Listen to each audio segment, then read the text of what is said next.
안녕하십니까. 세상 읽어주는 남자 이상훈입니다. 오늘은 AMD의 약진과 파운드리와의 연관성에 대해서 한 말씀 드리겠습니다. 이 최근 미국 매체 WCCF 텍에 재미있는 기사가 떴습니다. AMD의 X86 CPU 점유율이 지난 2007년 이후 최고인 22.4%를 기록했다는 뉴스였습니다. 이는 지난해 동기보다는 6.3%포인트, 또 직전 분기보다는 4.1%포인트 늘어난 것입니다.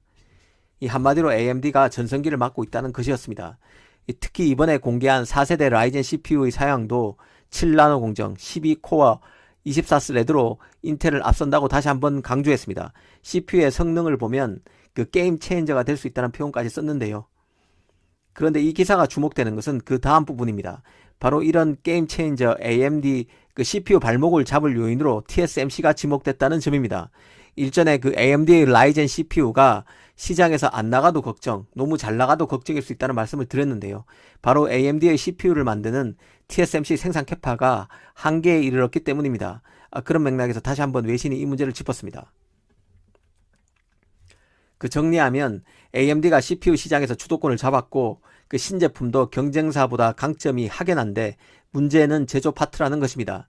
특히 WCCF 텍은 엔비디아가 암페어 GPU의 공급 부족 문제에 직면해 삼성의 8나노를 버리고 다시 TSMC의 7나노 라인을 활용할 가능성이 있고, 인텔도 GPU, CPU의 외부 파운드리 활용 가능성이 제기되는 상황이라 AMD가 결국 이들 업체와 TSMC의 7나노 생산 라인을 두고 치열한 경쟁을 벌일 수 있다고 봤습니다.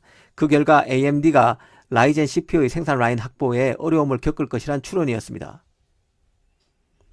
하지만 이런 문제 제기는 원론적으로는 그럴듯해 보입니다. 하지만 곰곰이 따져보면 허점투성인데요. 일단 엔비디아가 삼성의 8나노 암페어를 맡긴 게 엊그제입니다. 그런데 엔비디아의 암페어 GPU가 공급 부족에 시달리고 있는데 그 이유를 삼성 파운드리의 8나노 수율에 하자가 있다는 식으로 기사는 해석하고 있습니다. 그래서 결국 엔비디아가 삼성에 맡긴 지 반년도 안 돼서 파운드리를 삼성에서 TSMC로 옮길 수 있다는 것인데요. 물론 미국 외신도 이런 추론이 너무 나갔다는 비판을 의식했는지 TSMC로 파운드리를 옮긴다는 것은 루머라는 식으로 도망갈 틈도 만들어 놓았습니다. 하지만 일전에 전해드린 대로 엔비디아의 젠슨항 CEO는 삼성의 8나노 수율에 아무런 문제가 없음을 밝혔습니다. 이보다는 시장 반응이 예상보다 뜨거워서 일시적으로 수요를 맞추기 어렵다고 했습니다. 사실 팹리스가 파운드리를 옮기는 것은 심사숙고해서 내리는 결정이라고 누누이 말씀드렸습니다. 이런 추론 자체가 사실 어이없는 것이라는 생각이 듭니다. 더구나 엔비디아는 이번에 암페어 GPU를 내놓기 전 이전 GPU인 RTX 20 시리즈도 TSMC의 12나노 라인에서 양산했습니다. 12나노 라인에서 만들어지던 GPU로 수년간 AMD의 10나노, 7나노 GPU와 경쟁했던 게 바로 엔비디아입니다. 그런데 이제 막 삼성의 8나노 공정으로 암페어 GPU를 만들기 시작하는 시점에 AMD의 7나노 GPU가 무서워서 다시 TSMC의 7나노 생산 라인으로 해기한다는 것 자체가 넌센스에 가깝다는 생각입니다. 그런 맥락의 연장선에서 보면 AMD가 만약 CPU가 너무 잘 나가서 추가적인 라인 확보에 나설 경우 경쟁할 대상은 엔비디아가 아니라 인텔이 될 가능성이 크다는 생각입니다. 그것도 물론 상대적인 확률이 그렇다는 것일 뿐, 인텔이 만약 외부 파운드리를 활용하더라도 TSMC의 전체 물량을 다 넘길 것으로 보지는 않습니다. 이 삼성과 TSMC를 두루 활용할 가능성이 더 크다는 생각입니다.